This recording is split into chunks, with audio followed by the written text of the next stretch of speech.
Game day.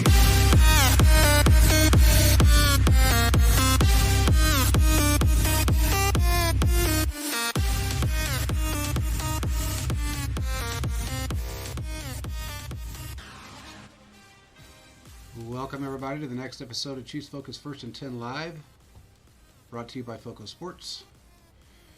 You're here with JP, Quentin, and Caleb. What's up, guys? Pretty good. How are you doing? Not too bad, not too bad. Just watching this NFL Honors and kind of getting a little annoyed with it, but you know, it is what it is. I actually, it was kind of comical because I was sitting down there with my wife and I picked everybody that they were, I just picked them. She goes, "You don't think he's going to get it?" And I said, "No, I guarantee I know who's going to get it." And I hit every single one of them. And she goes, "Wow." She goes, "How do you know that?" And I said, "Because it seems like every time we're in a position that we are ready, or anybody really is ready, they always go with the next guy." "What's up, Scott?" She goes, "Well, what are you watching it for?" And I said, "I really don't know." But, you know, kind of is what it is. I guess Kelly Clarkson's a little bit funny. But at least she put the hammer. There's been some funny Cowboys jokes. Yeah, They didn't know what the playoffs was past so. the 90s, so that was a good joke. So. Yeah, and the field goal thing was pretty good too. I like that because that's all they could do is kick field goals. It was pretty good. So yeah, Chris Jones got snubbed. Who else do you think is going to get snubbed? Do you think Mahomes is going to get MVP? Do you guys think he's actually going to get it? Yes. I agree. I think there's no way. That's the last one that they're doing, right? I think so. Mm-hmm. All I know is I think that's the last one they do. Yeah, they better give it to him. That's all I can say. I'll be interested to see who's on the list in turn because they changed the voting because they voted at 5. You could vote for 5 like a tiered system. So I'll be interested to see what the final counts are for people, at least who makes the list. I assume Jalen Hurts is going to be 2 on the list. But in terms of 3, 4, and 5, that'll be interesting to see because I assume that Justin Jefferson's going to get some counts. I know he wanted to Player of the Year, but I assume he'll probably be on that 5. But the other ones, I don't know. I don't know either. What's up, Will? How are you, buddy? I don't know, man. I'm a little frustrated with it, but it is what it is. It frustrates me every time I watch it.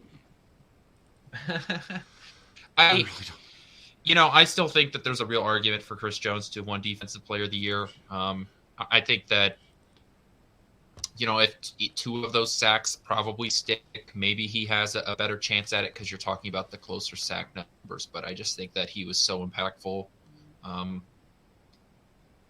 It's unfortunate that we've gotten to the point where, you can pretty much predict who's going to win Defensive Player of the Year, or really any of these awards. I don't know if that's a good or a bad thing. Maybe that's because I watch enough football and I know how, things are portrayed throughout the year.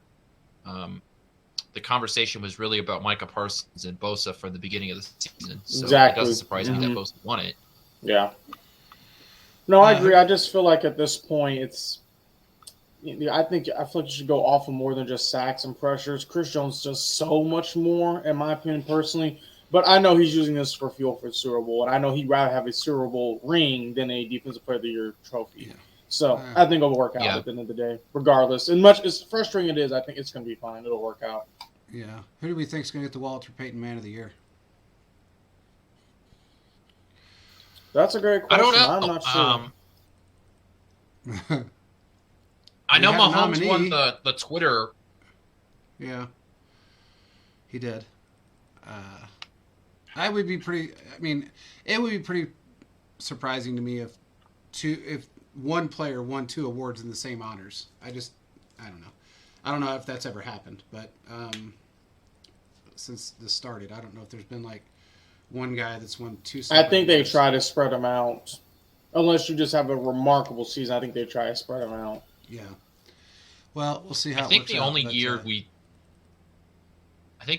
knew who was going to win the Walter Payton Man of the Year was that year where the hurricane hit Houston and J.J. Watt was just spectacular.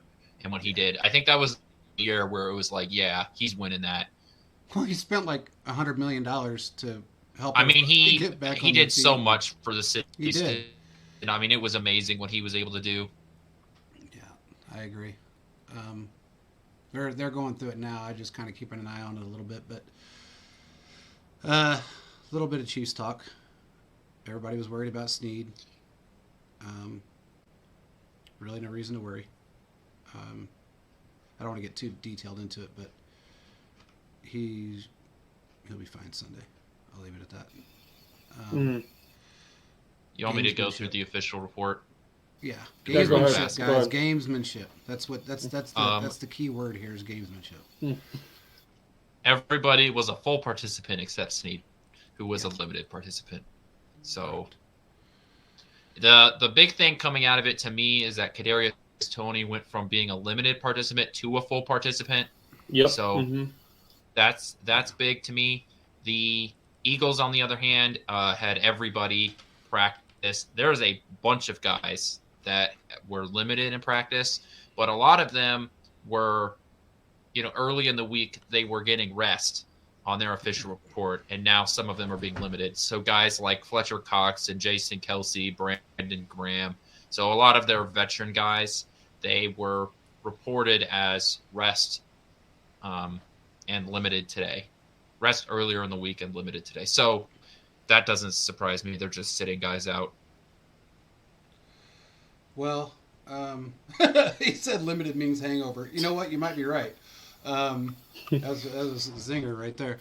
They've done a lot of events, so you never know what happens at this point. It's been a lot of fun going on out there. So, hey, we've seen Jason Kelsey drink.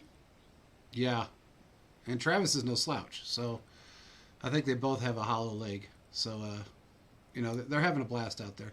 I enjoyed the fact that Nick Wright was out there doing his thing. He did his YouTube show, then he did the FS1 show.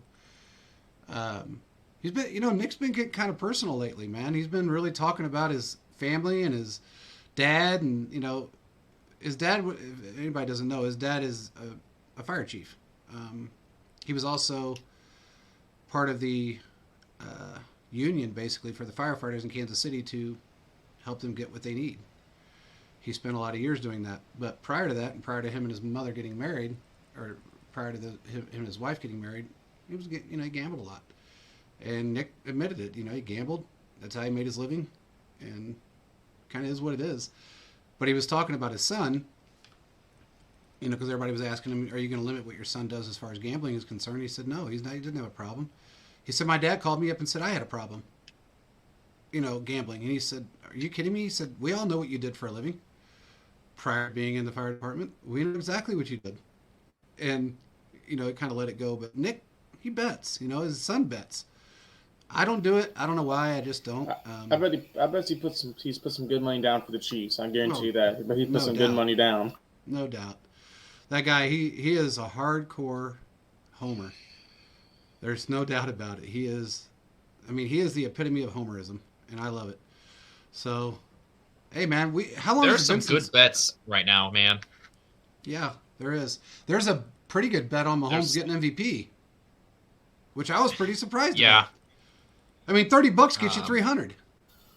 That's crazy. Early in the year, that's not bad. Early in the year, he was like plus. He was like plus 900 to win MVP. Yeah. So that's because insane. Josh Allen and Joe Burrow were, all. I'm pretty sure Josh Allen was minus money at the time the season started. So if you were able, unlucky for me, my state has not legalized sports gambling quite yet. Yeah. Well. Yeah, it is what it is. It'll come around soon. It's been legal here since for a long time, but it'll happen pretty soon. I imagine within the next year. It's going to happen. Yeah, I know. Like on some apps, Noah Gray, he's like minus 125 for 12.5 receiving yards.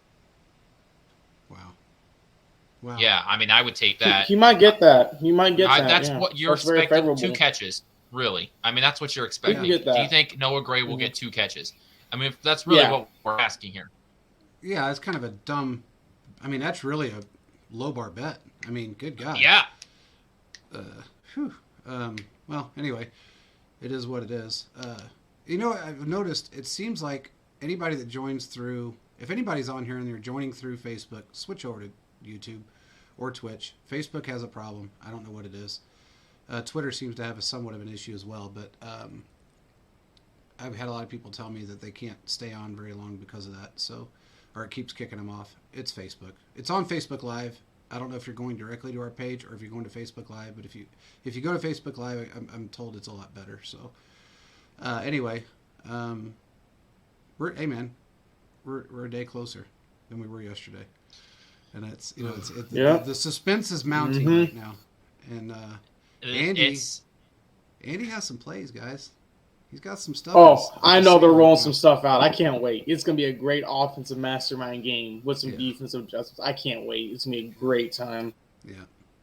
So I put this out earlier today. I said that this is going to be probably the best game of cat and mouse we've seen because the second half adjustments in this game are going to be really key because I don't think either one of these teams is blowing each other out because they are so closely matched. And we all know the Andy Reid first 15, his scripted offensive plays. So by the time that second half rolls around, and I have a question for you guys on this point too. Do you want the Chiefs to get the ball first, to go down and get the lead early to prevent Philly from getting really heavy into their run game? Or would you rather have that opportunity, the potential opportunity to score at the end of the first half and to get the ball at the start of the second half? What would you prefer? I would prefer, honestly, the double, getting the ball at the end of the first half and then the beginning of the second half. I just think there's a good chance you're at least going to get 3 in one of those situations. And that's basically, in a way, you're kind of stealing a possession to where you're basically making your lead increase. So instead of going to halftime up 7, you can go up 10 and then maybe get another touchdown or field goal and go up by another possession. So I think that's how I feel personally doing that double side. Yeah, I agree. I think going out there with a fresh defense on the first drive, you have a better probability of scoring at the end of the half and then scoring again at the beginning of the third quarter versus our defense not stopping them from scoring. I think if I had a bet, I would bet to go that route. I would rather defer. It just is what it is. We've always done well when we defer. Yeah, I'm usually on board with that, and I still think I lean that direction for the Chiefs to have that option to score twice. And I feel better as a fan when the second half's coming down and you're like, okay, we start the ball with in the third quarter, so whatever's going on, we get the ball back. So I'm sure that sort of mentality is also instilled in the Chiefs themselves. Maybe not as magnified, but I think that mentality's got to be there. To me, though, I think this might be the first game in a while where I feel like if the Chiefs get the ball to start the first quarter, I'm not upset with it because if you're able to score quickly and then, stop Philly and then get up by 10, 14 early in the game, you're going to force the Eagles to throw the ball. And there's all sorts of numbers that are being thrown around that. One, the Eagles have not been tested this year. We talked about this earlier in the week, JP, that simply the Eagles have not been tested. The best quarterback they faced has been one game against Dak Prescott, one half against Aaron Rodgers, and Daniel Jones? Yeah. So that sounds about right. And a couple of series of Brock Purdy. Not much at all. So those are the best quarterbacks they face this year. They have not been tested with a powerful offense for a full 60 minutes. So my point is that if they haven't been tested like this, they haven't been behind. If the Chiefs are able to get up quickly, you're going to force them to throw the ball, and that's not how this Eagles team is built. They're not going to win in a shootout. Yeah. And that's a great point too, Quentin. And we offer, I don't know if we talked about this, we guys talked about earlier, but Jalen Hurts' his arm, his shoulder is still bothering him. You saw in the NFC Championship game, they were just running the ball. And that is a good point. If the Chiefs can get out to a lead and have to rely on his arm, I think the defense can take advantage of that pretty quickly. So I see both sides argument, but that brings a great point there. Yeah. I asked around about his shoulder, and they said, he's had another 2 weeks to basically heal up. But I think one good hit to it would put him back where he was. If he gets tackled or whatever. He did run the ball a lot, and the ball was handed off a lot in that NFC Championship game. The one thing I will say is that they had 4 passes, I think, that went for over 40 yards this season. total of 4. He threw the ball numerous times prior trying to get 40 yards, 45 yards, a touchdown, whatever the case is. But there was only 4 that went for 40-plus yards. So that plays a huge... especially after he got injured, but, when he came back, he wasn't healthy. And he may still be a little bit hurt, but so is Mahomes, for that matter. I don't think he's going to be completely 100%, but I think he's going to be as close to 100 as you're going to get. And everybody I've talked to out there said he looks great. He's everything he's doing. He's making cuts. He's making runs. He's doing everything he normally does. So, I think the big difference between the two is we've seen Patrick Mahomes play 2 weeks ago now against the Bengals with his injury, and there's only a couple times where it really seemed to affect him on the field. Jalen Hurts, we have seen him play with that injury, and there has been a difference in his gameplay. You remember he had to play the last game of the season in order to help seal up that number 1 seed.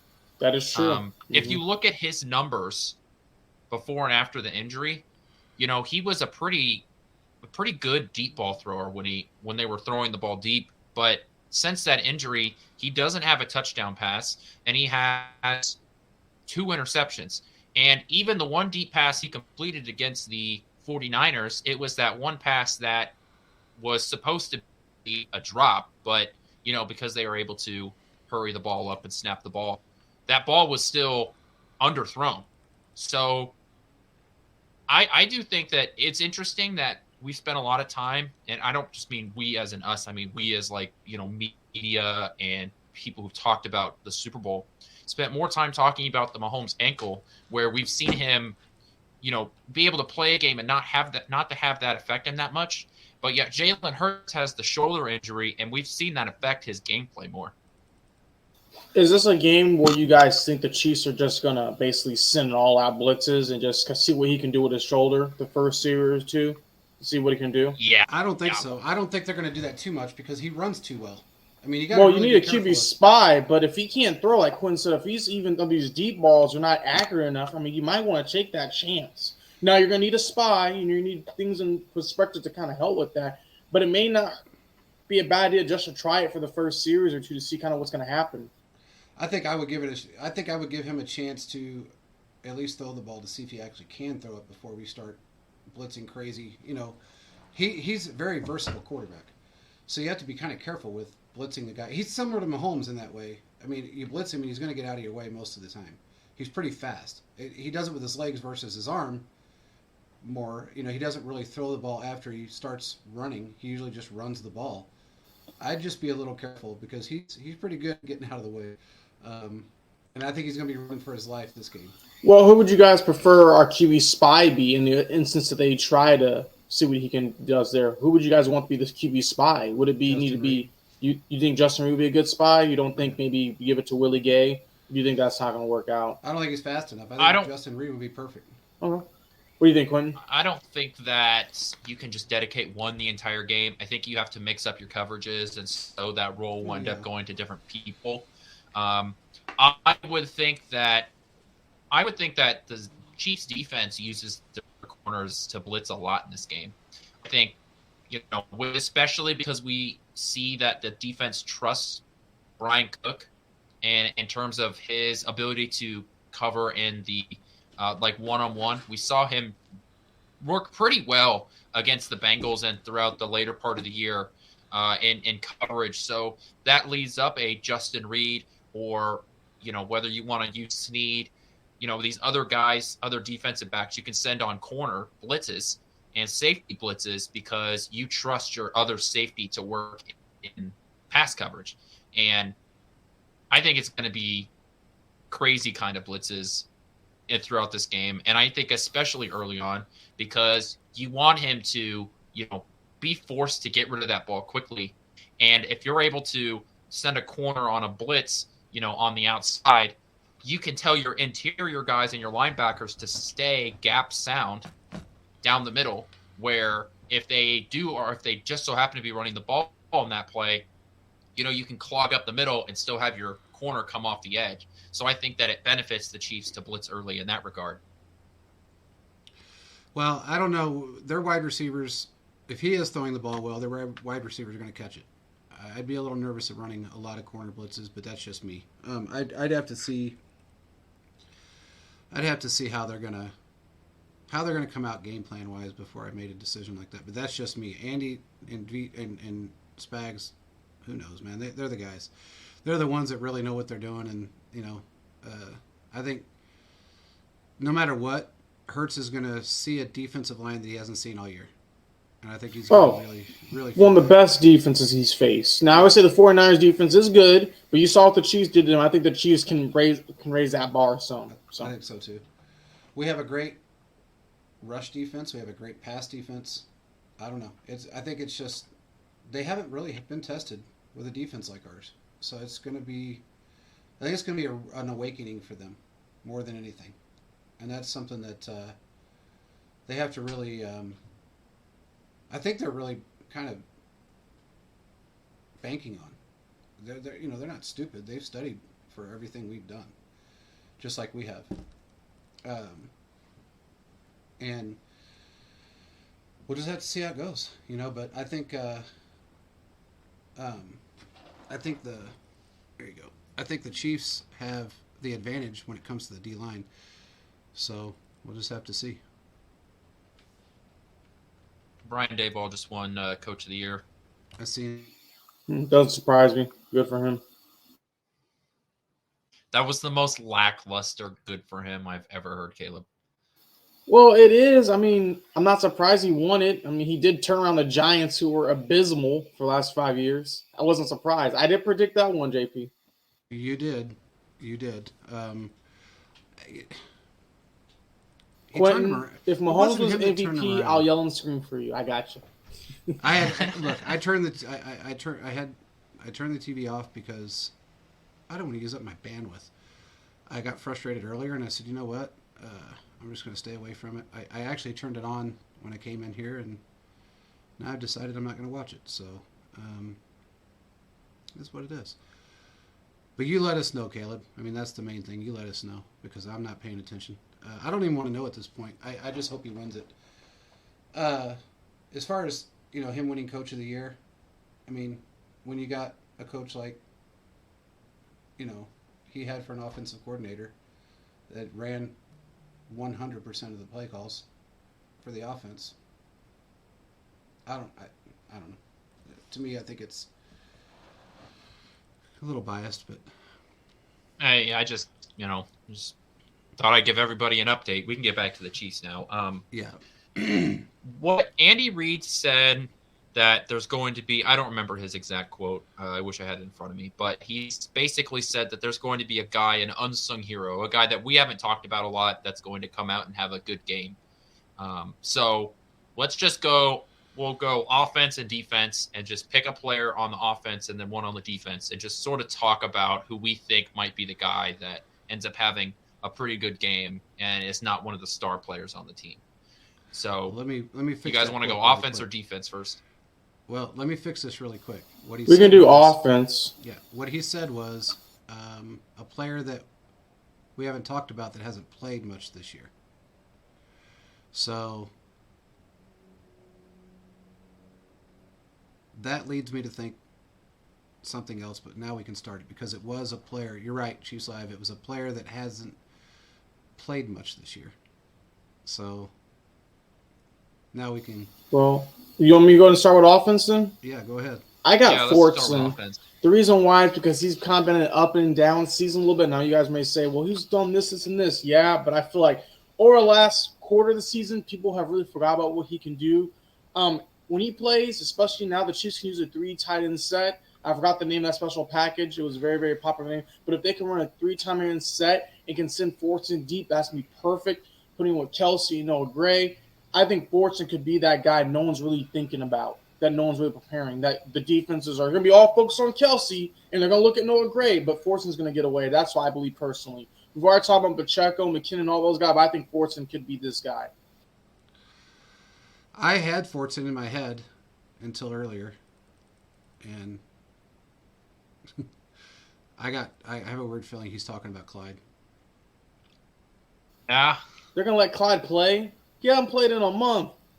If he fumbles the ball, I don't know what to say. Okay. All I can say is I had my head on Jody Fortson the entire time, and after he said that, and then I asked. So so I don't mean to interrupt you, JP, but you're telling me he is going to, if this makes sense, he is going to basically sideline the running backs we have now and let Clyde take that individual spot. He's not going to sideline. I have Rojo still play. I don't think Rojo, inactive. I don't know if Rojo's going to play a whole I don't agree with that, but okay. JP, I never seen you like this, and I'm so worried right now. I'm just a little concerned, but okay. All right. Oh my god! You know what's funny, Quentin? It makes so much sense, and I hate it. It does. I'm not gonna lie, it does. I'm not hating on Clyde, but he hasn't played in a month. But if he can do it, great. But okay. You know, Quentin, you said that, and I've heard that from so many people that they know when I'm telling, they know that I'm not full of shit because I refuse to say too much, and I don't want to say too much about this, but I can tell you,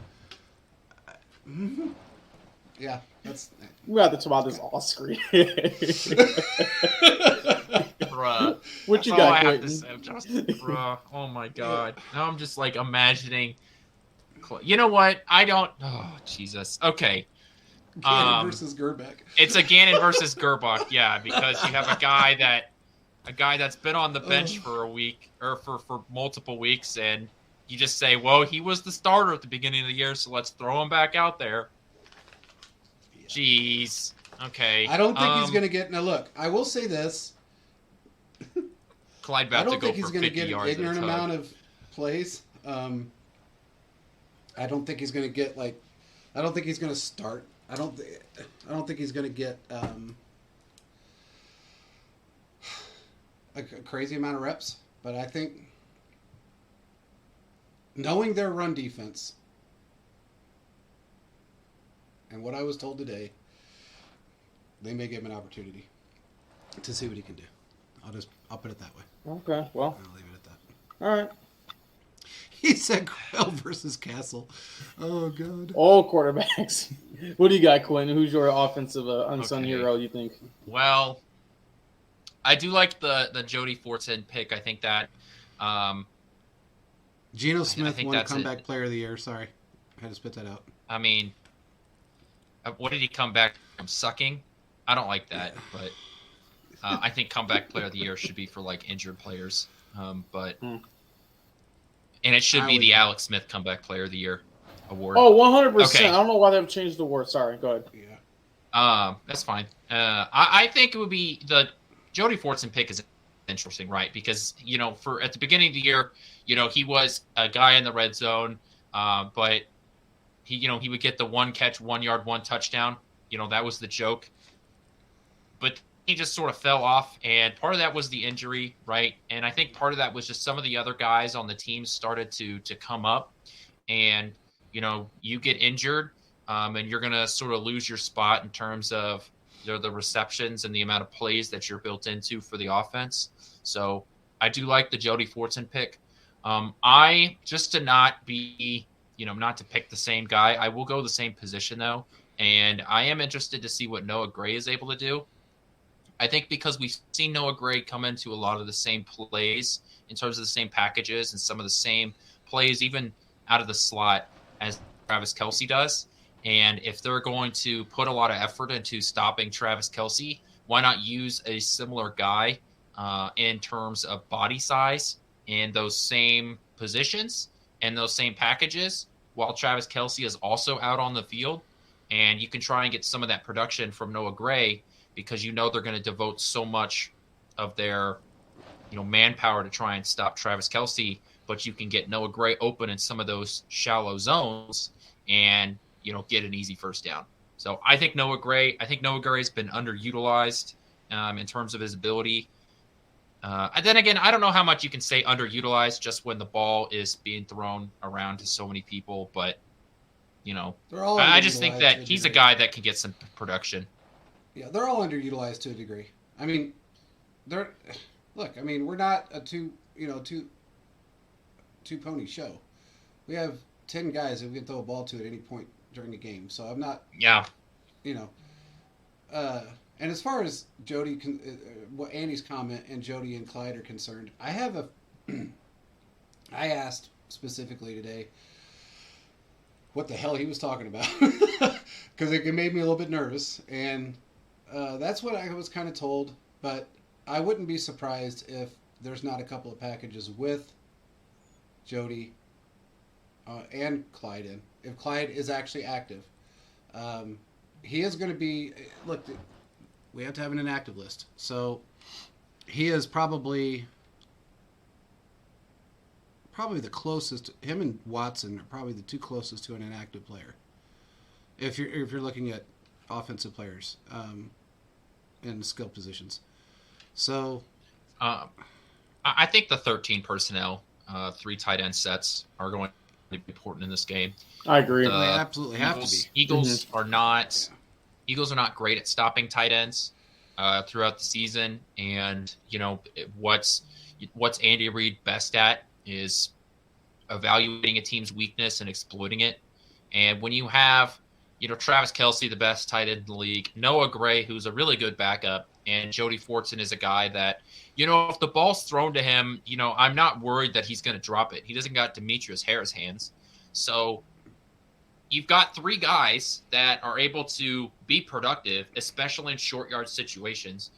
Then running some of those 13 personnels and tag that with some motion with like a Kadarius Toney coming from the wide receiver spot to, come across, get some of that misdirection. And I think that'll be a great thing to see. And I wouldn't be surprised if we see that early coming out of Kansas City. Might happen. I don't put anything past Andy right now. Like I said, he's got something coming, and they're not going to be ready for it.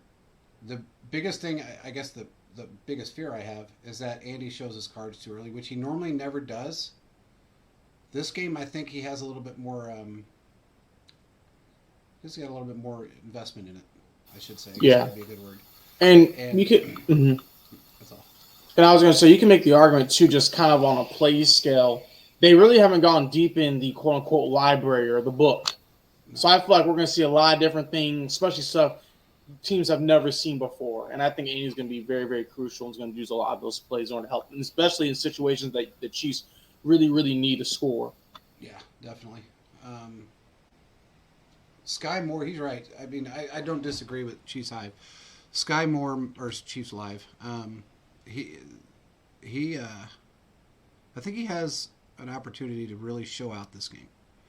We got no McColl, we know that. Sky's going to have to be one of those guys that steps up in the wide receiver room.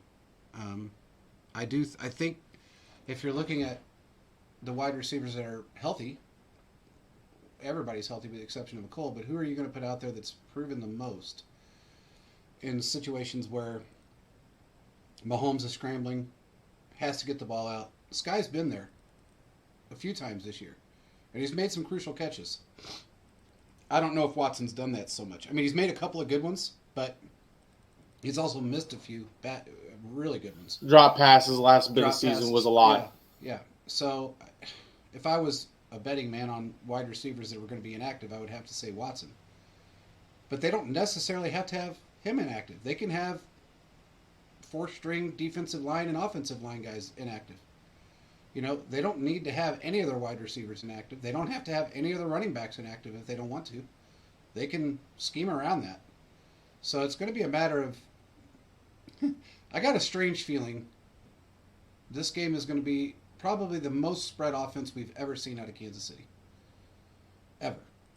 And I think no matter what they did all season, it's not even going to compare to this game when it comes to a spread offense. If you don't see 8 to 10 guys, 11 guys catching the ball during this game, I'll be really surprised. So, I just have a feeling. I don't know. I really can't. I don't understand the comment today about Clyde.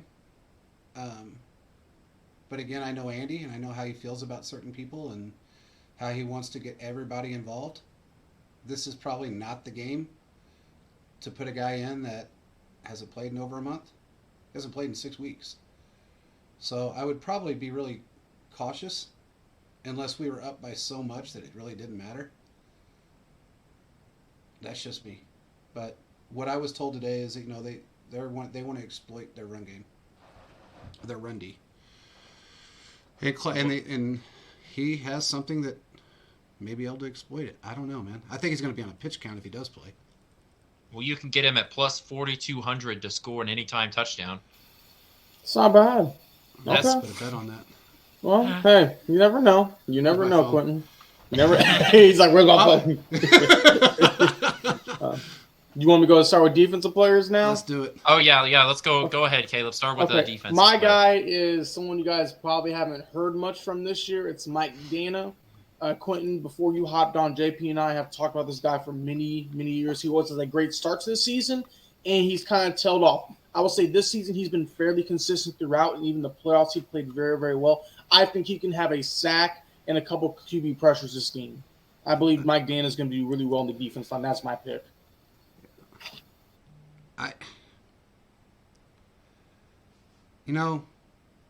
Defensively, if we're going off somebody that we haven't heard a lot about, I really don't know. I mean, it's hard to pick because everybody played so well. Even the backups have come in and played well. So it's really hard to pick that. But I can't think of his name right now because I'm so tired, but we have a defensive lineman that is actually up, his contract's up this year.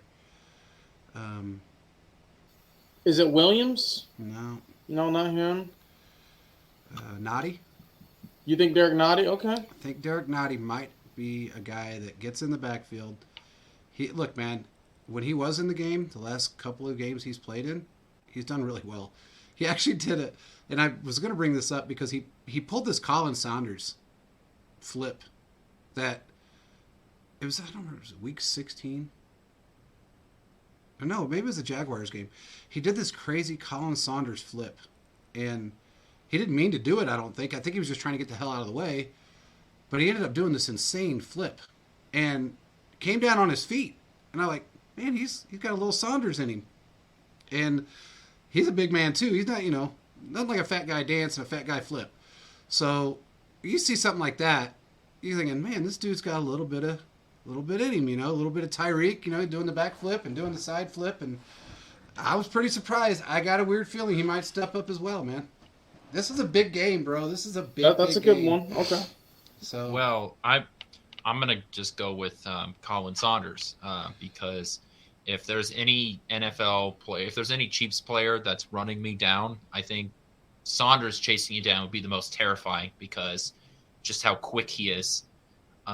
It's scary fast. I think that guy's athletic. I could just see him I can just imagine, Hurts is trying to scramble, he's going out to his right and he's trying to make a throw or he's trying to run. It's like 3rd and 3 or whatever, and Saunders comes bumbling down and knocks him down, and it knocks him out of field goal range. Right? Like, can't you That'd just be nice. that? What happens? There's 3 minutes left in the third quarter, and it knocks them out of field goal range, and you're forcing them to punt the ball, right? That's the sort of play that I think I can expect to see from a Colin Saunders. And, at the time, we cheer because it happened, but, we don't realize how a play that is until, the next couple of drives later after the Chiefs go down and they score and they go up by double digits, late in the third quarter because Colin Saunders was essentially taking points off the board. I'm laughing because I was watching some All 22 the other day, and Saunders was chasing this guy, and I had it on condensed, like it was on slow-mo, and I accidentally hit like 5 times the speed. So as he's running, all of a sudden it went to this 5 times supersonic fast-forward speed, and his legs look like little midget legs going about 6,000 miles an hour. And I wish I could have clipped it because it was the best thing ever. And he was chasing the quarterback is what he was doing. He was running after a quarterback. I don't remember what game it was in. He did that to Burrow, to Lawrence. I mean, I think it might have been Lawrence, but he actually got him. Whoever it was, he got him. And I was giggling. Yes. I'm sitting in my office by myself laughing with nothing on. Everybody probably thought I was nuts, but it was hilarious to watch this because I accidentally hit that button. I mean, it just fast-forwarded like 5 or 10 times, and his little legs were going. And it was just comical to see because I wish I could have seen the eyes of that quarterback. I wish I could have panned in and seen his eyes because see a guy that's 330 pounds coming at you at a 4.4 speed, that's enough to scare the hell out of anybody. And I think... Well, I mean, just what he's done in the playoff run alone has been very, very helpful. The last couple of season injuries has kind of hurt his season, and he's really showing up. I mean, he could be a player that Chiefs think about possibly bringing back next year. Could you imagine Colin Saunders playing fullback? Oh, God, a receiver? Can you imagine him Maybe that's what he does. Maybe Colin Saunders. Maybe they pull that out of the playbook. You're right, Caleb. He was. They had him in for one play. I remember that. Fat guy touchdown. That's the most exciting play in the NFL. I will screw the punt returns and kick returns for touchdowns. I promise you, I will run down the strip naked. I will run down the strip naked if that man lines up in a wide receiver role and scores a touchdown for like 35 yards. I'll pee my pants and then I'll run down the strip naked. Because, look, that's some funny stuff to watch Colin Saunders run anyway. And to see him, man, that would blow the Eagles out of the water. If he lined up, oh my God, dude! I mean, oh my God! Now we gotta see it. Maybe that's what Andy was talking about. We're thinking about this wrong. Very well we should have been talking about defensive players on the offense. Colin Saunders, big man touchdown. Oh, yep. Man. Because I mean, we saw earlier that play earlier in the season. They did like a fake handoff. I think fake handoff to the running back, and he was kind of open, but I think Mahomes had thrown out of bounds or something happened, but he was almost there. So. I don't know. That'd be great to see if he can get a touchdown. Hey, man, if it happens and Andy pulls something off like that, he will go down as the greatest head coach of all time no matter what. I mean, just that play alone will put him over the limit, over the edge. So I would love to see that happen. That would be great. I mean, man, can you see him like on the 35-yard line and Saunders just tears off and runs a route? Just out of nowhere, runs this badass route and opens up a lane. It's like similar to what Sherman did. One hand catches a ball, Oh wow, that'd be awesome. Got it. Little toe tap swag going on Colin Saunders. Oh yep. They might have to get him off the field because he's gonna be dancing like. Oh, he will, man. He'll try to spot. He'll try to slam dunk the ball over the goalpost and miss by like 5 feet. Oh man, I'm gonna have that thought in my head all night now. I'm tweeting that out after the show is over. Yeah, that's good stuff. Hey man, hey, don't tweet it out. We don't know who's listening. We got a big page, man. You never know. The Eagles coaches might be paying attention.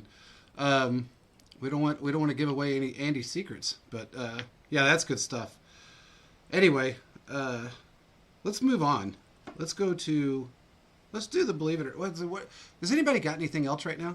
Is anything going on in the NFL honors that we need to know about? They haven't announced the next one. Yeah, they have. They'll probably be doing that pretty soon. They're doing angry runs right now. Kyle Brand is getting very, very animated, and he's talking to, I think that's Damon Pierce, or David Johnson. So Chris Jones got one Defensive Player of the Year vote.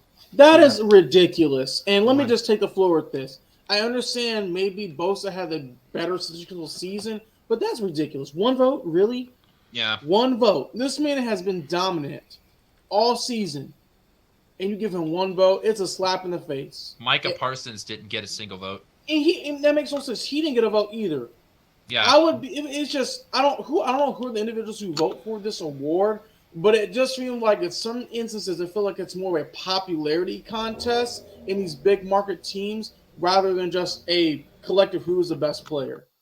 That's how I feel personally. Yeah, I can't believe that he only got one vote. I mean, when you've got Nick Bosa got 46 votes, Hassan Reddick got 2, Quinnen Williams got 1, and Chris Jones got 1. Yeah, how did Quentin Williams even get one vote?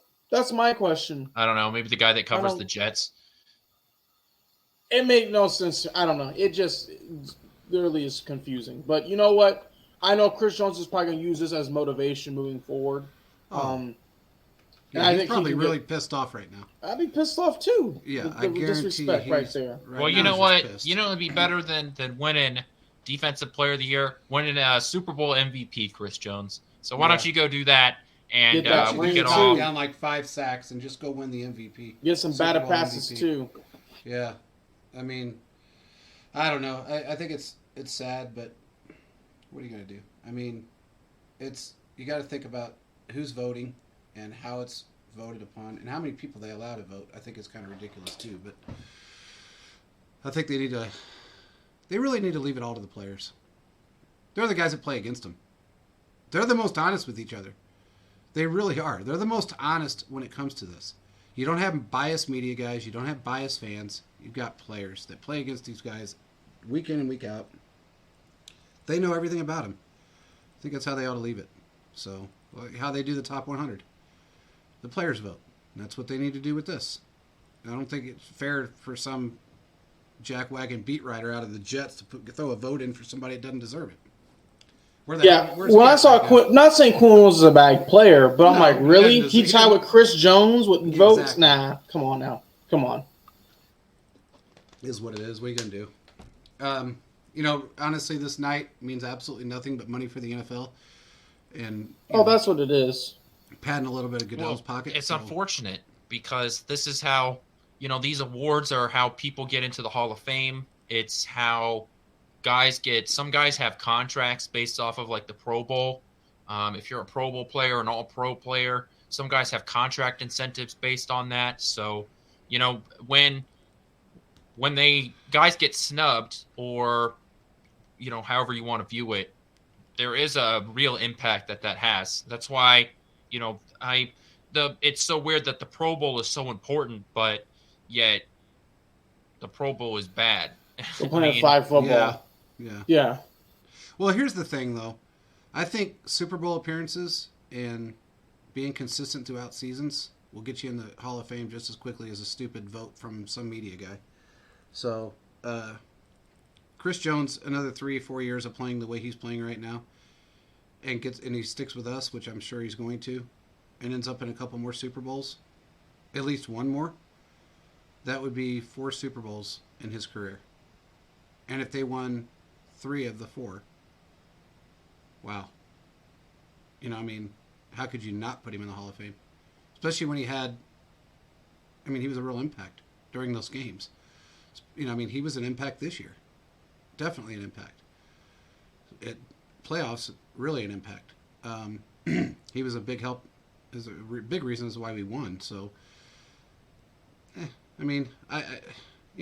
like I said, it's at the top 100. I get a little irritated with that sometimes, simply because you think a player should be there when they shouldn't, but at least the top 100 is voted in by the players, though. That's what I'm saying. That is fair. No, I like that. I like that part, and that's why I think maybe this should go towards the players because, at least they know who they're playing. It's an even ground. Yeah, you may not get, if you got Antonio Brown's mentality, you probably won't get 1 vote. But if Chris Jones is a likable guy. People like him and they know he's dominant.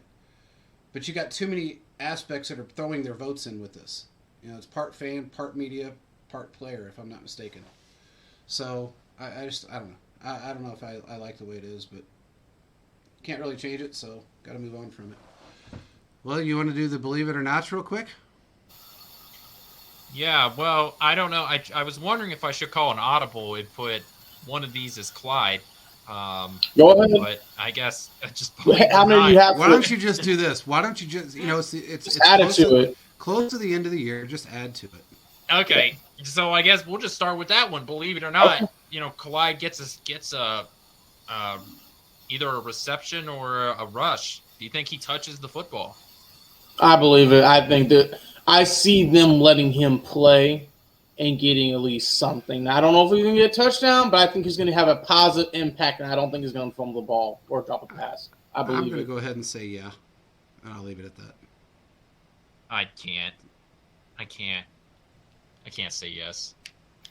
So you never know. No, man. Well, it's not like you're going to get MVP if you're wrong. So, Yeah, I can't. I can't in good conscience say that the guy that's been sitting out for almost 2 months at this point is going to touch the football in the biggest moment of the year. He said we would let CEH lose. Oh.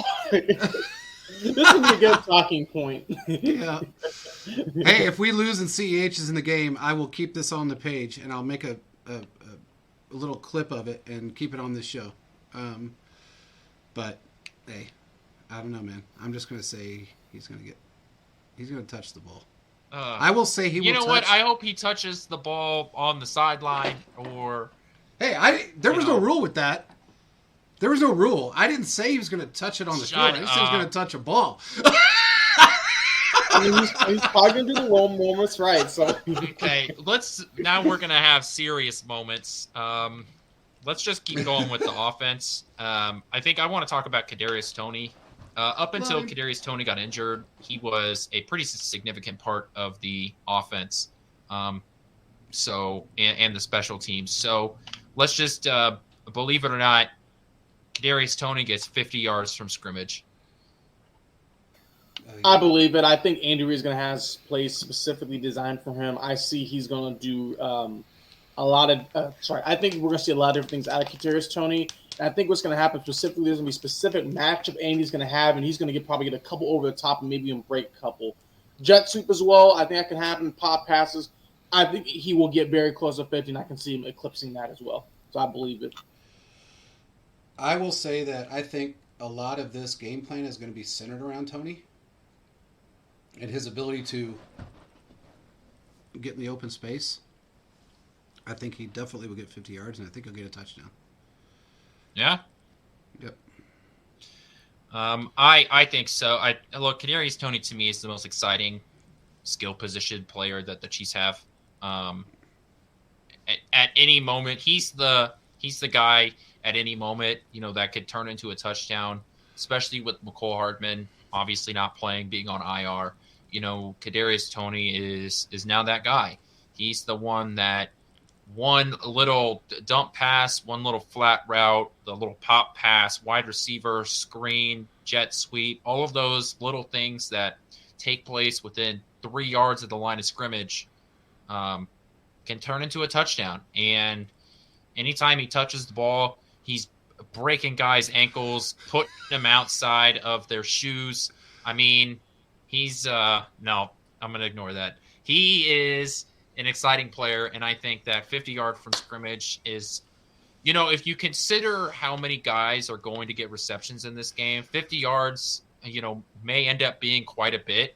I wouldn't be surprised if there's no wide receiver in this game that ends with 100 receiving yards. But I think Clyde, he's not a wide receiver.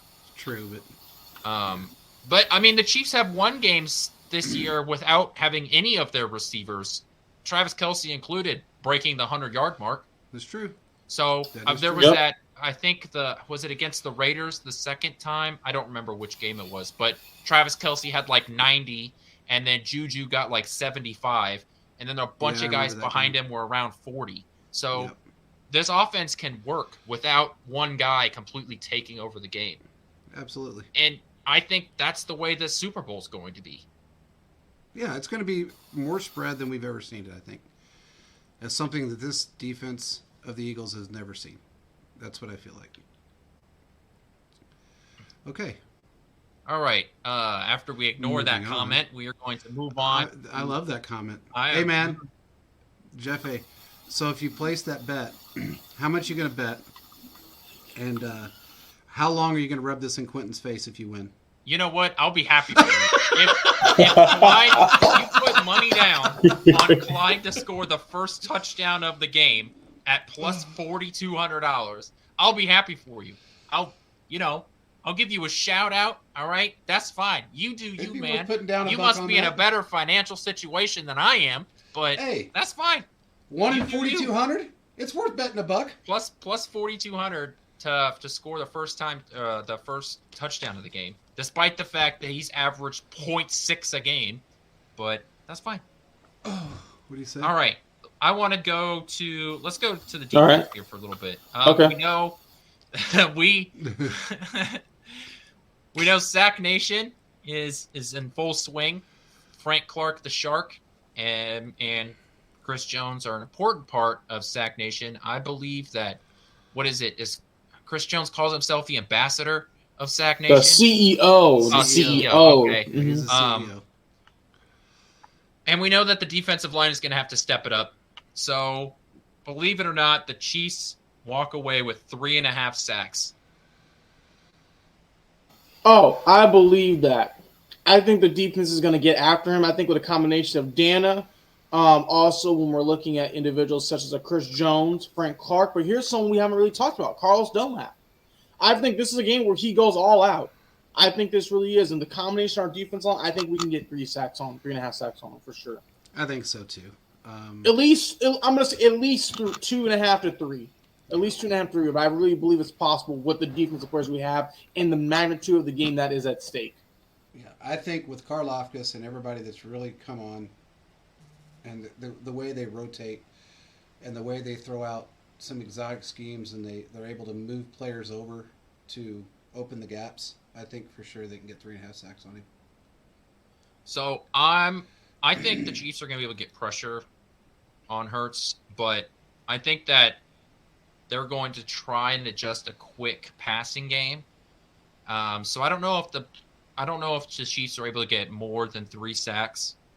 I do think they walk away with 2. I'm not sure who's going to get it. I hope, obviously I would hope that they get more than the 3.5. But yeah, I think I'm going to go with the under. But I don't think that's because there's no pressure. I think that's because during the second half, if the Chiefs are able to get pressure, the Eagles' offense adjusts and starts to go more quick game, which honestly I think benefits the Chiefs because the Chiefs have been pretty, have been one of the best cover 2 teams in all of football. So I'm going to go with the under on this one, but I don't think it's because of a lack of pressure. My question is this. I've watched a lot of Eagles games since we found this out. I haven't seen them go into a quick pass situation even when they're on the ropes. Their average time, the average time he holds onto the ball is about, I think, 3.9 seconds, which is about a second and a half longer than pretty much everybody else except Mahomes. It scrambles a lot better. So I just haven't seen it. Maybe you've seen something I haven't, but if they go into a quick pass, I think that's going to throw them off because they're not used to doing it. If they're going to, that's just, to me, is putting a lot of pressure on them, and I'm happy with that if that's what they do. I would say in response to that they haven't been under, and I think that that if you're under pressure and your quarterback's hurt, you can't throw the ball down the field, so you can't wait to throw the ball down the field.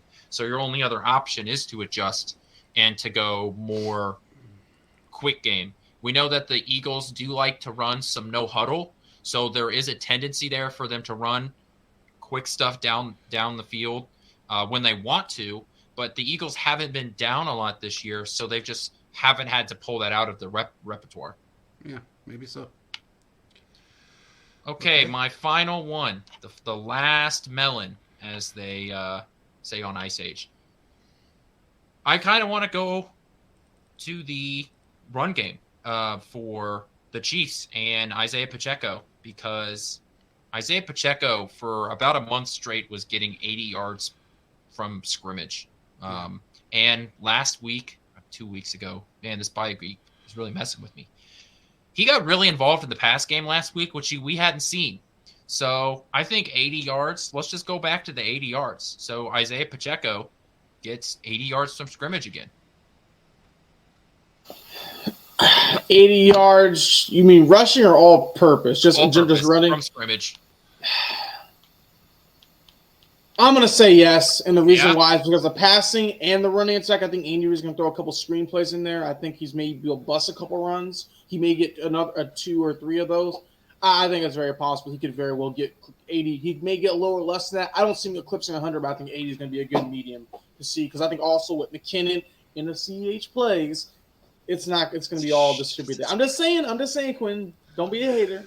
I'm not a hater. I'm a realist. Now, some people interpret that as a hater, but he's a hater. What I mean is this: you have all these great offensive weapons in the backfield. Not one person's going to take over. I think they're going to distribute around between all these guys, regardless if CH does play. I think you can use Rojo in a sense and these other guys, especially McKinnon. Okay. We all know that the run defense of the Eagles has been in question to a degree. So I think he absolutely gets 80 yards. I think if he breaks one run and Andy sees it, he's going to exploit it. And with that being said, if he does it a few times, you might see Clyde come in the game. Just a little break. That just hurts my soul. Just a little breaky break. Just a little rest. Are you done physically hurting me? Maybe. We got a little. You know, the physical hurts skill, the mental ones don't. So well, we got some. You're just draining my. You're draining my emotions right now. You know, a couple of days out from the Super Bowl. Don't worry, our emotions are going to be drained once 5:30 hits. Oh, this is going to be so stressful. This is going to be so. Oh, yes. I mean, it's going to be. If you're not a fan of either of these teams, first of all, I don't know why you're not a Chiefs fan. They're the best team in the league. You know, bring those bandwagon fans over. But if you're not a fan of either of these teams, this is going to be a fantastic Super Bowl to watch. I mean, this has got to be the highest rated Super Bowl that the NFL is going to have in a while. This is going to be a great football game. Stressful for two specific cities, but a very exciting football game. And I really do think that this is the first time that I think you could say that these are truly and honestly the two best football teams from their conference. I don't know. Well, here's the greatest part about this, Quentin, is that you got teams that absolutely hate our guts, like Cincinnati, and all they're doing right now is rooting for the Eagles. So they're going to watch this game simply just to see if we can lose. If we lose this game, they'll be happy. But if we're winning, now you may see the ratings drop off about halftime, maybe third quarter. If we're still in the lead, still dominating, we're up by 10, up by 14, whatever the case may be, you'll probably see the ratings dump a little bit because every Cincinnati fan is going to go home, kick their dog, maybe smack their wife around a little bit. Jesus, JV. And then they'll go to bed. That's just what's going to happen because they're all crazy. Even their mayor. So, oh, God. Well, Kelsey already talked about that. But I think, we see it's going to be ebb and flow of all those different things. It's going to go up. It's going to go down. We see with every Super Bowl, especially the last bit, that's probably when the ratings are peaking because you see the drive where the team is really driving down the field to score. That lasts a little bit. So yeah, I guess it just depends. I mean, I wouldn't say all Bengals fans. I think just in general, a lot of teams just do not like the Chiefs, and it is what it is. Like we see, like Jamar Chase is walking around saying stuff on radio, how just saying a bunch of silly stuff about calls, and don't want to hear that from there. But I just think as a whole, as Quinn was saying, this is one of the most competitive games we've ever seen, and because of that, I think that as a whole, this is going to be a huge legacy game for whoever quarterback wins it, and I believe the Chiefs can win this when we get our score production a little bit. But I think as a whole, looking at these teams and how they've been built and what they've gone through the last 10 years, I think a lot is riding on many different things. So that's how I feel. I think you're just being a little too diplomatic. What do you say? You want to know how much it costs for a Super Bowl ad? What is it? $75,000? A 30-second Super Bowl ad. Probably $3 million. Keep going up. What? More than 3 now? 10 million. Yeah. Is it up to 4? It costs $8 million for a 30-second Super Bowl. Wow, it's really went up this year. I wish I had that money. I wish I had that. You said MVP, Chris Jones, book it. You talking about the Super Bowl or tonight?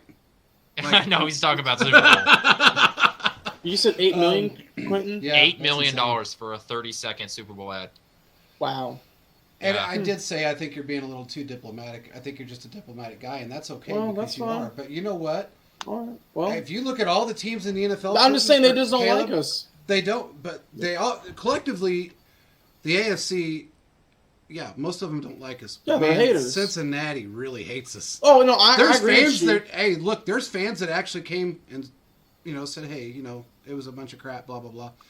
That's okay. They at home. Who they at home on the couch? That's all I have to say. So. But bro, how do you had a lot of feel Bills you're fans saying? Jump in.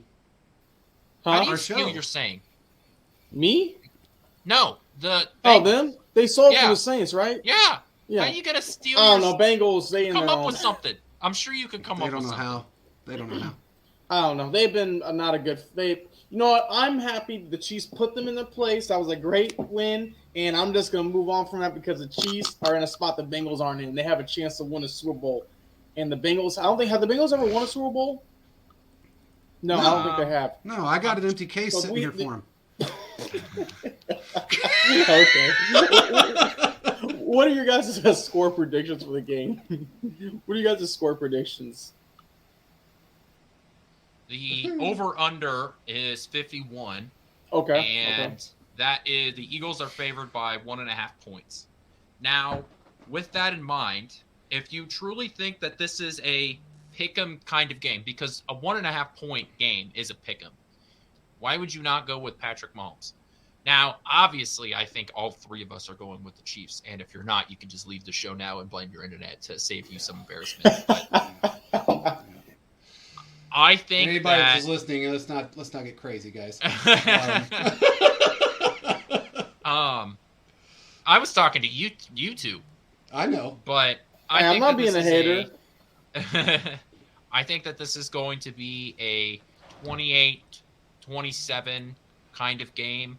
Well, no, hold on. No, because I need an extra field goal in there. I was going to say, Cynthia Freeland just joined the show. Because that's exactly how she picked it, a 1 point game.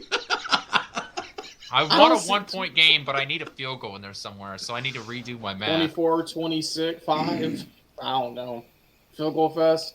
Yeah, 20. We'll go 27-30 Chiefs. Okay. That way I get a couple of field goals in there. But, yeah, I don't understand how, if you truly think this is a pick'em game, why you're going with the Chiefs. Because Patrick Mahomes is the ultimate equalizer. And you should never pick against Patrick Mahomes in a pick'em game. No, you shouldn't. Look, I'm going to say this is probably going to be... Look, I hate to be that guy that wants to say it's a blowout because it's not going to be. As much as I want it to be a blowout, it's not going to be a blowout. But I do think it's probably going to be a 7 point game. So I'm going to go 34-28. No, 34-27, I guess that would be. Right? Yeah. Okay, that's fair. I'm gonna give mine this, and no, I'm not gonna pick the other team, Quentin. I'm not leaving the show, but I obviously am gonna pick the Chiefs. I think the Chiefs are gonna win. I'm gonna say, this is how I feel personally. I'm gonna say 32-26, 32-27. I think the Chiefs are gonna defense gonna. Well, which one is it?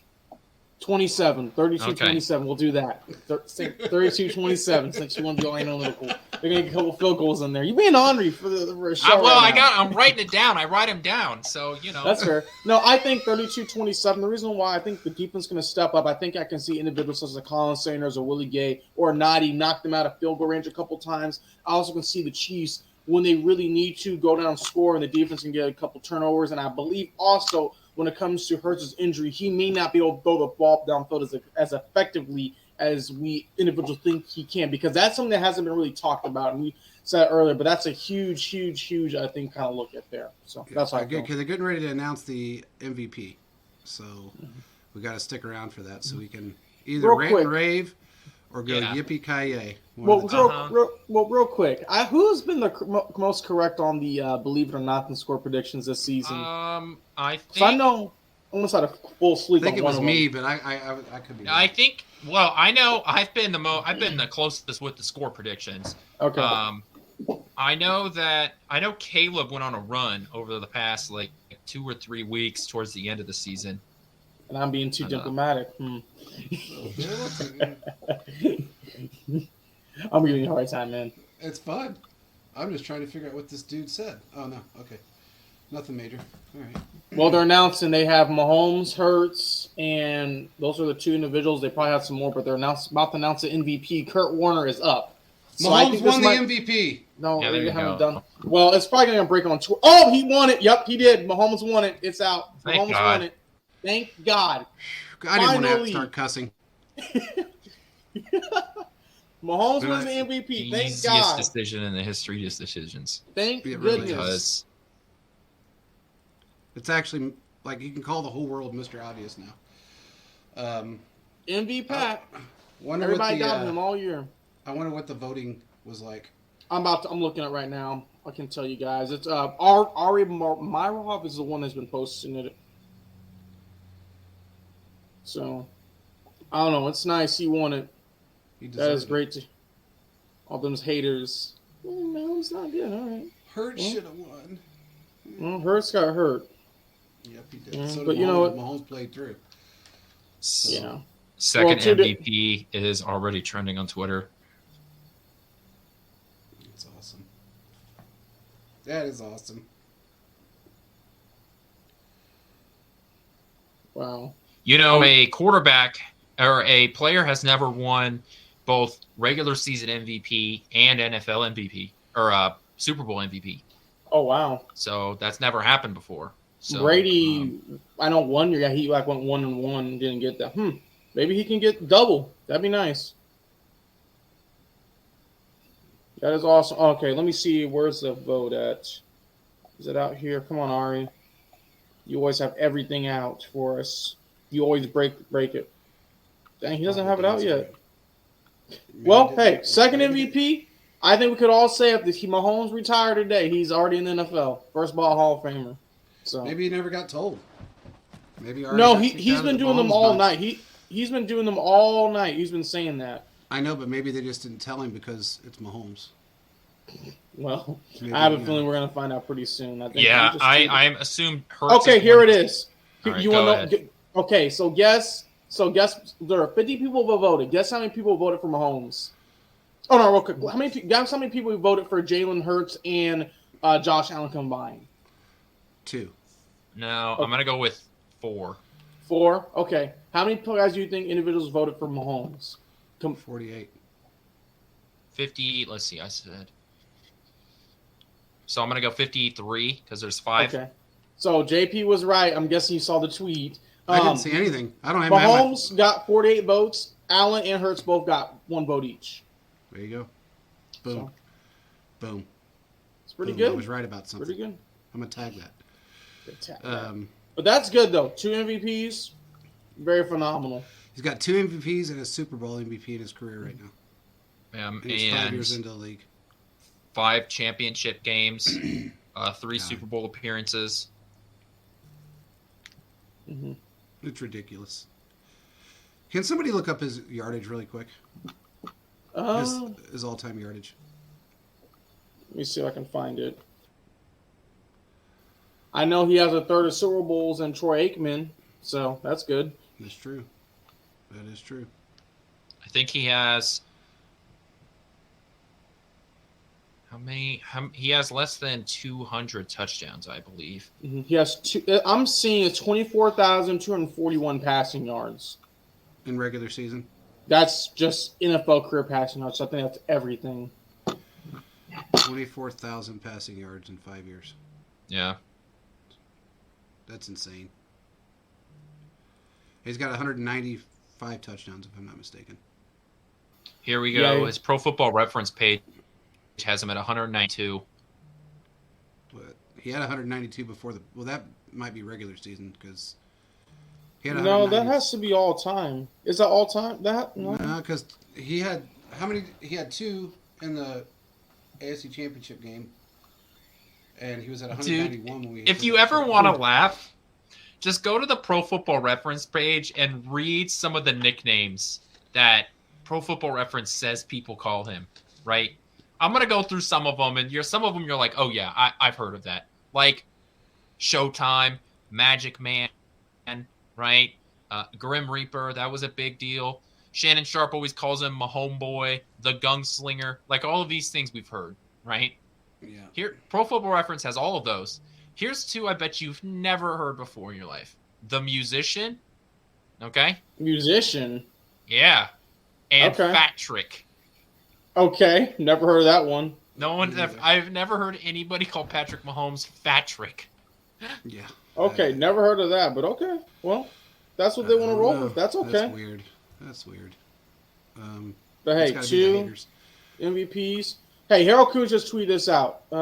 He said 2 MVPs, 5. So let me find the tweet right here.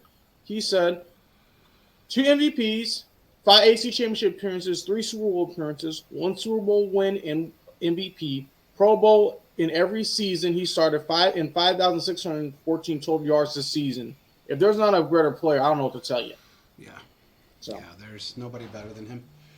At this He point, will you go just down gotta as the keep playing. single-handed best quarterback that ever played this game. Mm-hmm. He will. I mean, Yep. it's insane, but that's what he's going to go down as. So, well, that made my night finally. So I'm glad to hear it. Now he just needs to get an MVP in the Super Bowl. That other Super Bowl would put him in some elite category, and also Eli Manning. Yeah. Ooh. So. Yeah. Well, no, Eli didn't have a regular. Eli has season two. Yeah, but he didn't have a regular season and a Super Bowl MVP. I was talking about Super Bowls. Super Bowl wins. Oh, yeah, no. I'm just saying if he gets another MVP in the Super Bowl, wow, that's going to be pretty amazing for him to get in the middle of the season. There's a tweet going around Mahomes' stats whenever he first got the MVP and this right now, and the only thing that has changed significantly, the only thing that's down from that year is the touchdowns, and that's by 9. Everything else has gone up. So, great company. Yep. Wow. Amazing. Who would have ever thought that we'd be in this position? I mean, and I'm going to keep saying this, golden era of Chiefs football. We have to enjoy it while it lasts.